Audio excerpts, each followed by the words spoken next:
Hey,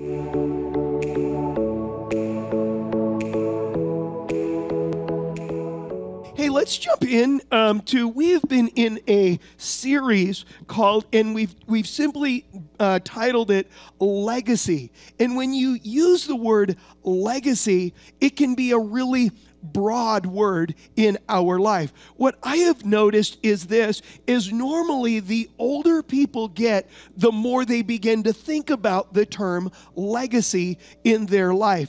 But legacy, if you look it up, it simply means to leave or to hand down or to bequeath to somebody. And I know a lot of us, when we think about maybe a legacy, is we only think of finances. But when you look at it, it is a really, really broad word, and it covers every area of our life. It's us leaving a residue of who we are as a person, and it kind of transcends. Yes, it can be finances, but it can also be other areas of our life. You know, I look at my upbringing, and I realize that my family I have a legacy that my family kind of imprinted on me being raised in their house, where I kind of see life that way, or I have aspirations, and it's my parents' legacy that was kind of subconsciously put on me. But when I think about it, the first one is that my parents had a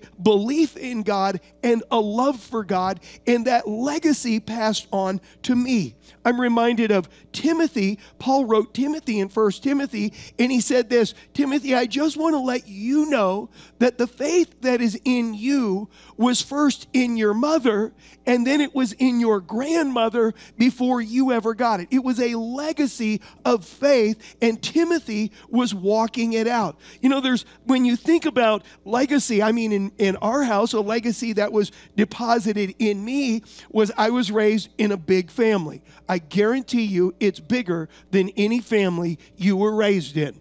Okay, I was raised in a big family, 16 kids. And so it was normal for us. And so when I got married, I had a conversation with Jill, and it went something like this. She was raised with 2 children, her and her brother. And my conversation was, she said, we were talking, and she said, well, how many kids do you want to have? And I said, 7. That's what I said. I want 7 kids. And she looked at me and she said, oh, whatever you want, honey. How many of you know what I'm saying? Then after we got married and we had 2 kids, she said it's 4 tops. And you know what I call that? I call that blackmail. How many of you know what I'm saying? But it was a legacy that was deposited in me because of another legacy in our family is because of all of the kids. I will eat just about anything, and I will eat it fast.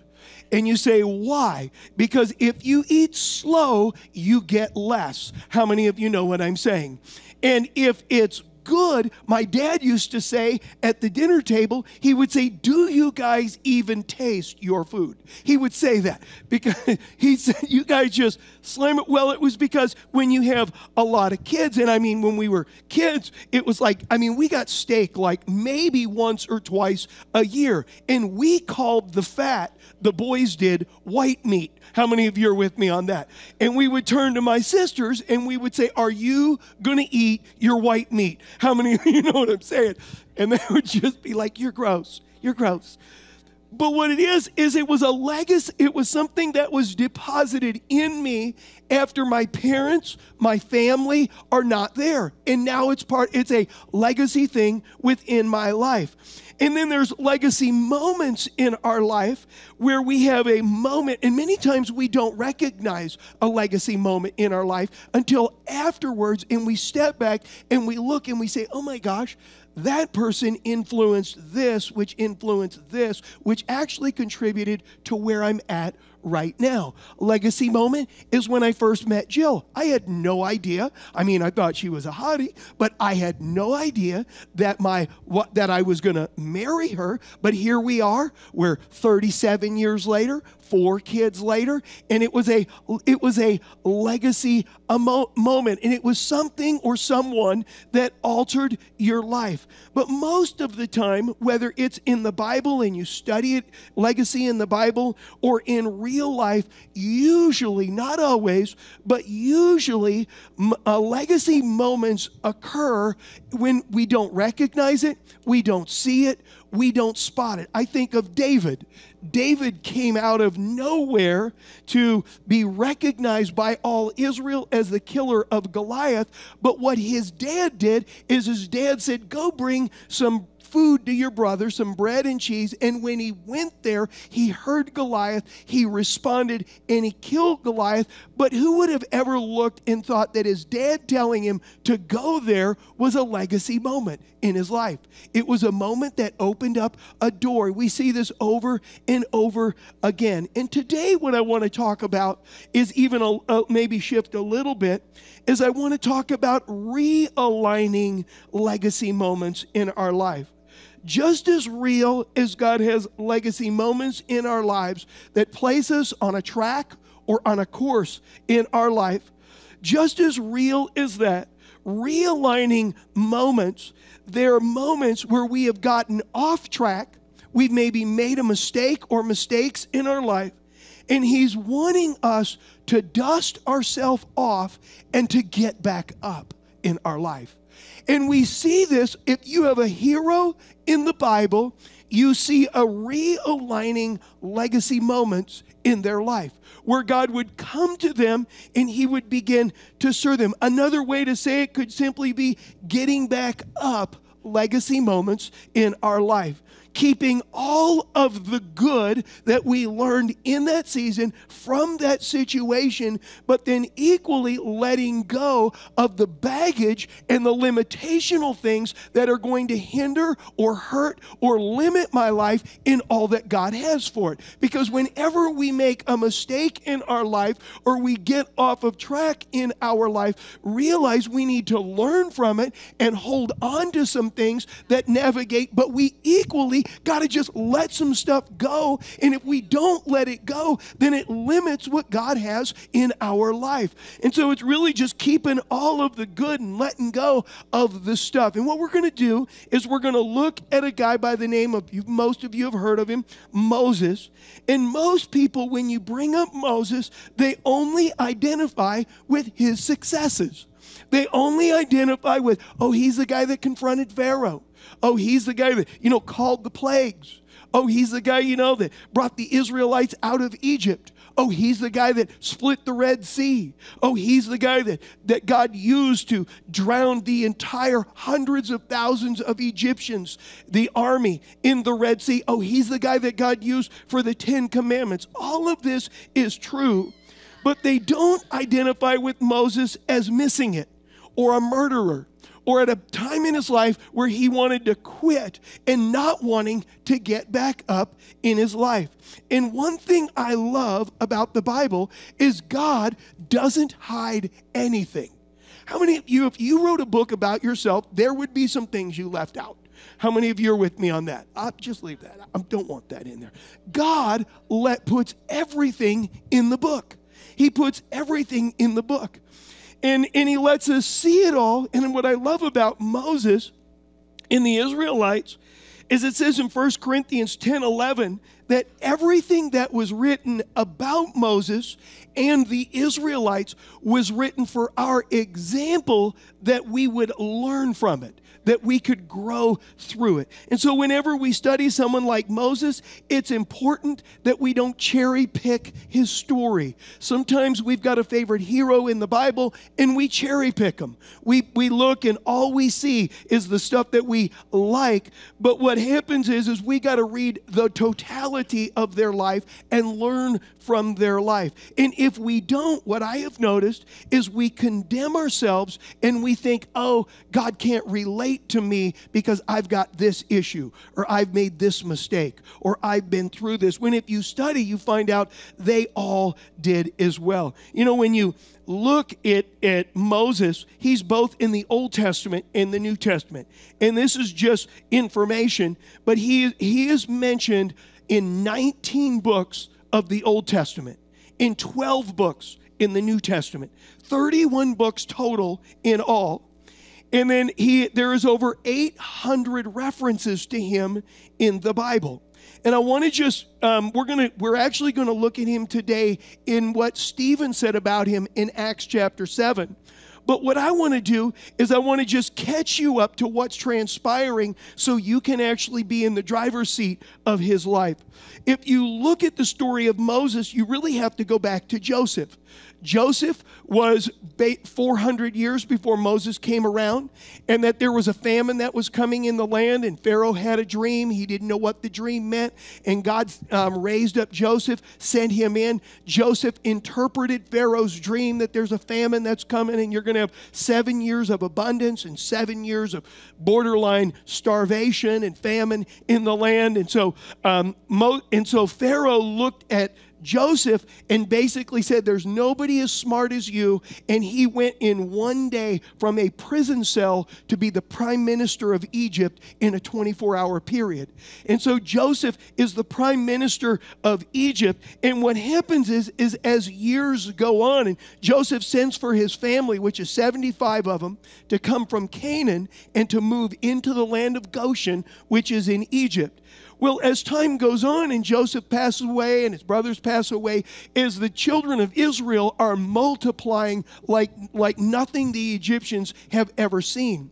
And so what they begin to do is, the first thing is, it says that they forgot what Joseph had done, and so they enslave the Egyptians, and they make them their slaves to basically build their cities and build their temples and build everything around, and that Egypt is the most powerful nation on the earth, and so they're enslaving them, and then they begin to realize, oh my gosh, the more we enslave and the more that we place bondage and hardship on these people, they just multiply like rats. They're just having more and more kids. And so then the Pharaoh comes up, and he basically says, you know what we're going to do is we're going to kill all of the boy babies that are born, and we're going to let the girl babies live. And so Moses is born into an environment where if you are born as a male, you are killed, and if you are a girl, you are let live, and that is the environment that he's born into. And so in Acts 7, verse 19, is about Pharaoh. It says, he shrewdly exploited our race and mistreated our fathers, forcing them to expose their male babies so that they would die. It was at this critical time that Moses was born. And he was lovely in the sight of God, and for 3 months he was nourished in his father's house. Then when he was set outside to die, Pharaoh's daughter rescued him and claimed him for herself and cared for him as her own son. Realize this, they hid Moses for 3 months. At 3 months, you can read the story in Exodus. They make a little raft, little boat, and they put the baby Moses in it. And you can readily see, if you look at all the references, this is a plan. They float the little Moses downriver where they know that Pharaoh's daughter is going to be bathing. And they know, because you find out that one of them is a servant of Pharaoh's daughter, that she's looking for a kid. And so they float the baby down. She spots Mo, says, I want Mo. And then Moses' sister runs over, gets Moses' mom to nurse the baby and raise the baby up until it doesn't need nursing anymore. How many of you know God is good? And so now what you see is it says, verse 22, so Moses was educated in all the wisdom and the culture of the Egyptians, and he was a man of power in words and deeds. But when he reached the age of 40, it came into his heart to visit his brothers, the sons of Israel. Now realize this. Think about this for a moment. You say, well, how does he even know that he is an Israelite? Because as an Israelite, you are circumcised on the 8th day. And so Moses knows, okay, I'm different than everybody else. And they basically tell him, you are an Israelite. So he's been in this system of the best and the strongest leaders on the earth at that time, the brightest military minds, the people that know how to build things. He's educated. And at 40 years, he reaches 40, and it comes into his heart that he's going to visit his brothers at the sons of Israel. Verse 24. And when he saw one of them being treated unfairly, he defended the oppressed man and avenged him by striking and killing the Egyptian. Let me just a thought. If killing people is part of your calling, I would venture to say you've missed it. How many of you know what I'm saying? Notice, this is all Moses knows. This is what he knows. So he kills this guy, and then look at what it says in verse 25. He expected his countrymen to understand that God was granting them freedom through him, assuming that they would accept him, but they did not understand. Then the next day he suddenly appeared, and two of them were fighting, and he tried to reconcile them, saying, "Men, you are brothers. Why do you wrong one another?" But the man who was injuring his neighbor pushed Moses away, saying, "Who appointed you a ruler and a judge over us?" Look at this statement. Moses, it's come into his heart, God's going to use me. He pushes himself up, begins to tell people, guess what, guys? I'm it. I'm going to get us out of here. They reject him and say, no, we don't want you. And then look at what it says. But the man injuring his neighbor pushed Moses away, saying, "Who appointed you a ruler and a judge over us? Do you intend to kill me as you killed the Egyptian yesterday?" At this remark, Moses fled and became an exile in the land of Midian, where he fathered two sons. After 40 years had passed, an angel appeared to him in the wilderness of Mount Sinai in a flame of a burning thorn bush. I want you to think about this. Moses is born, 40 years in Pharaoh's house. Now he's fled 40 years in the backside of the desert in Midian. How old is Moses? 80. He hasn't even started with, how many of you think, probably should have started a little earlier. How many of you know what I'm saying? Moses was brought up in an Egyptian house. Then he overstepped, made a mistake, fled to the backside of the desert. We have no record of God ever speaking to him there for 40 years. He's in the backside of the desert. And it says that there's this burning bush appears, and God didn't say anything. He just sees this bush burning, and it's not consumed. So he thinks, I'm going to go check this out. Look at what it says. When Moses saw it, he was astonished at the sight. But as he went near to look more closely, the voice of the Lord came to him, saying, I am the God of your fathers, the God of Abraham, of Isaac, and Jacob. Moses trembled with fear and did not dare look.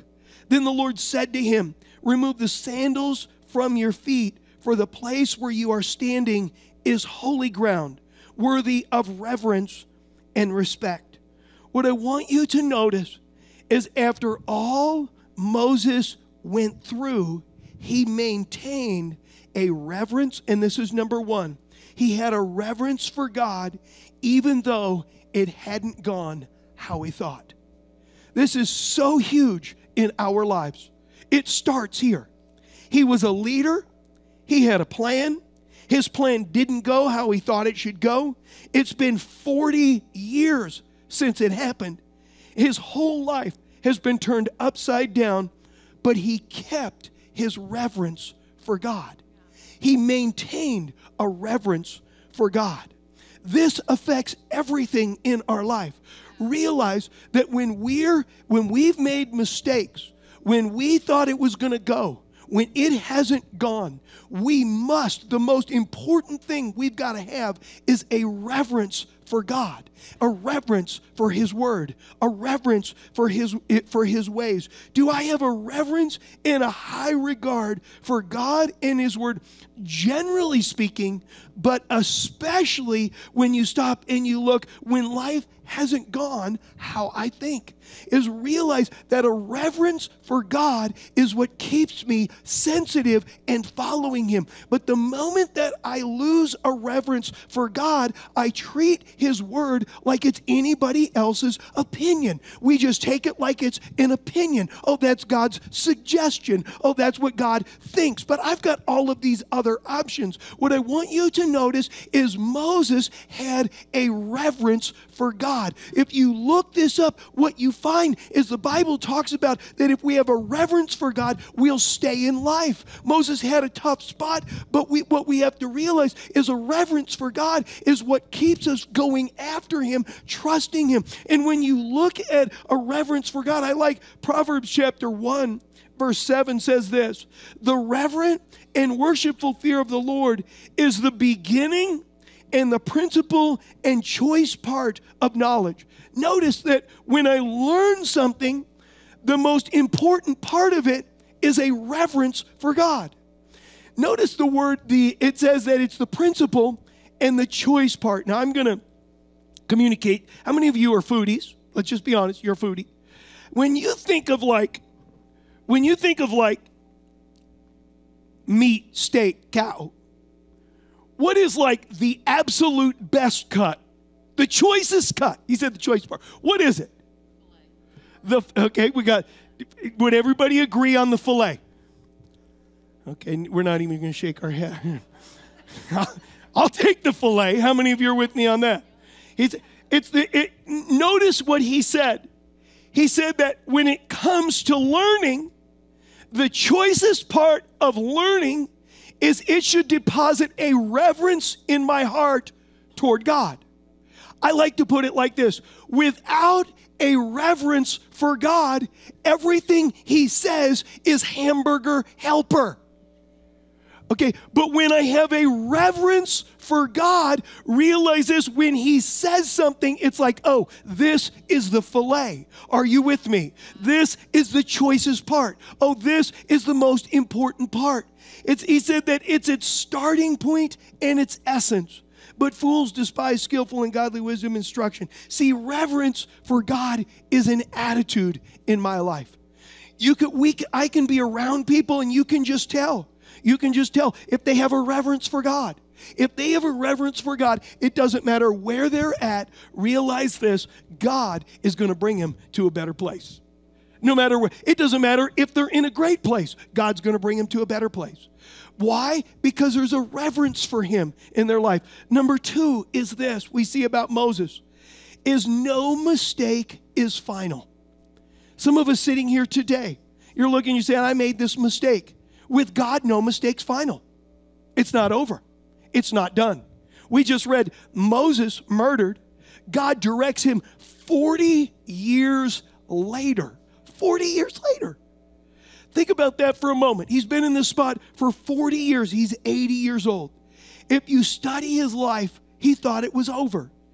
At this encounter, God gave him a bunch of reasons, Moses gave God a bunch of reasons why, oh, this is never going to work, God. You want me to go deliver him? It's never going to work. His first excuse is, I can't talk right. That was his first excuse. Do you remember what it says in verse 25 of Acts 7? It says that he was a man of power in words and deeds. That's what it says. He was a man of, but he's just been broken down. If you look, he said, they won't believe me. Now he's reciting to God his past. I failed before. They won't believe me. It won't work. God is answering each one of these questions. Oh, it's been too long. Natural limitations in his life. I like something that the Apostle Paul said in Philippians chapter 3, verse 13. And he said this, he said, no, dear brothers and sisters, I have not achieved it yet, but I focus on this one thing, forgetting the past and looking forward to what lies ahead. See, we got to have a heart where we learn from our mistakes, but we look ahead. We don't sit in the mistakes. I would venture to say this, that we cannot forget our past unless we replace it with something that God says about us. We won't move past it.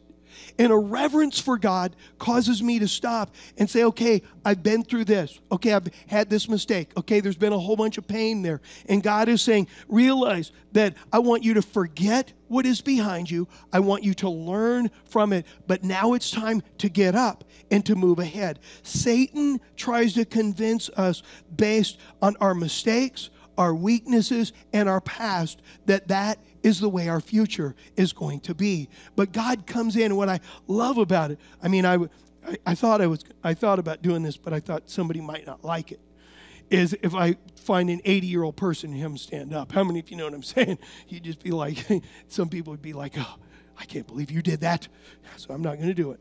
Okay, but realize this in our life is no mistake is final. Number 3 is this.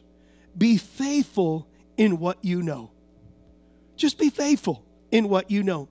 Be comfortable with small things. Sometimes in our lives, what happens is some people only look for the big things and miss the significant things in their life.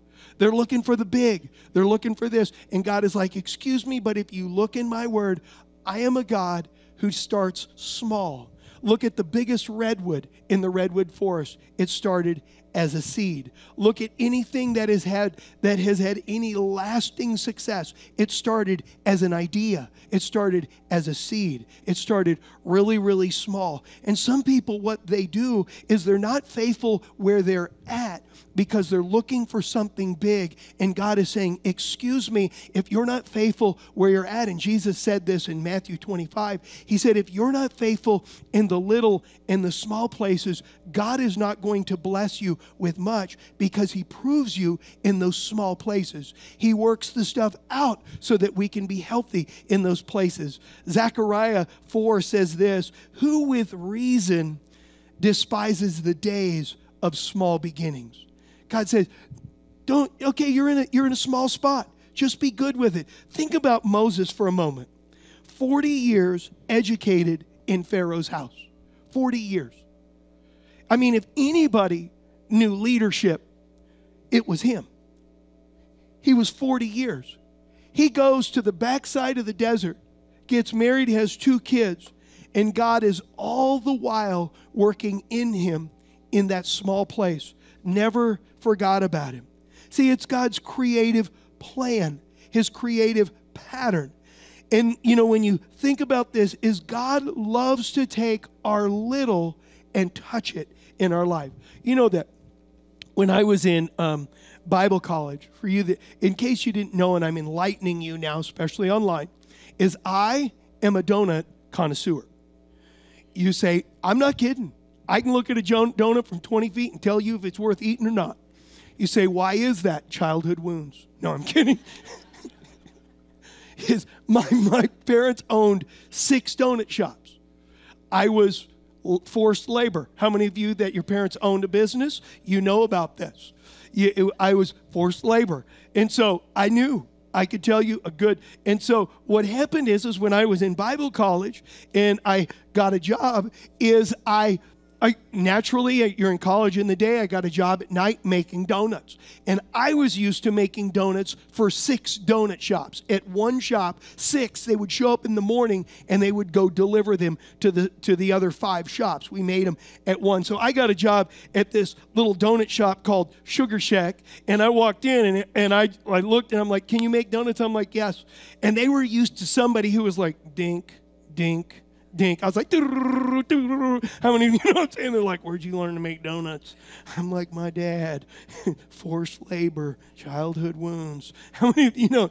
But I would get off work in the morning before going to school. I worked at night, get off at about 6:30 in the morning, and rather than go home and lay down, I would go home, take a shower, wash the donut grease off, and then I would go to this duck pond that was by the school that I was at, and I would go to this duck pond, and what I found is I would get there and the sun would just be coming up. And what happens is in case you didn't know this, and this is enlightening to you, is ducks lay eggs. How many of you are with me on that? And so I looked and I'm like, these babies were like cholesterol bombs. I was like, oh my gosh, it's the blessing of the Lord. And I would get there if the sun came up and I didn't make it, the ravens would come in and poke the eggs and eat them. So I go around and collect 4 or 5 ducks. Some of you are looking at me like, you are weird. Okay, let me just tell you, how many of you remember college days of barely enough? That was me, barely enough. And so I'd go collect my duck eggs and I would walk around the duck pond and I would pray until school started. I do my devotions. It was around that duck pond that the Lord first spoke to me and said to me, you're going to be a pastor. And I remember laughing out loud. There's no way, God. Some of you could laugh right now. Because you came to this church and you said, that guy is non-conventional. How many of you know what I'm saying? I was like, I had this idea of a pastor, of a guy that maybe wore a robe because that's what I was raised in, and he would stand behind and he would say things like, brethren and sistren, let's all stand to our feet. I was not a brethren and a sistren. How many of you know what I'm saying? And I remember, realize it all started at that small place by the duck pond.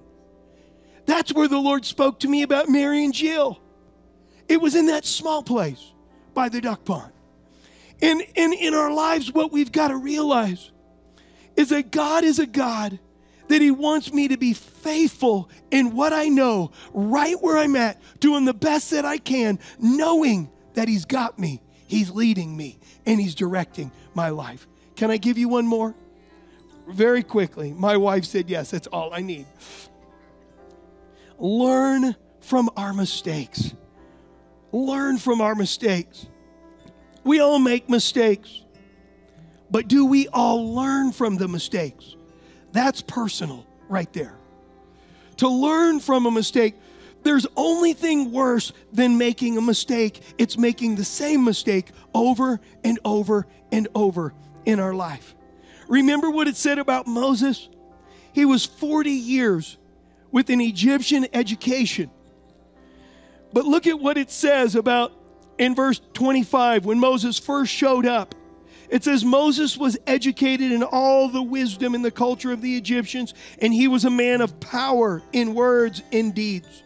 He was brought up in the best leadership of his day. He had a plan.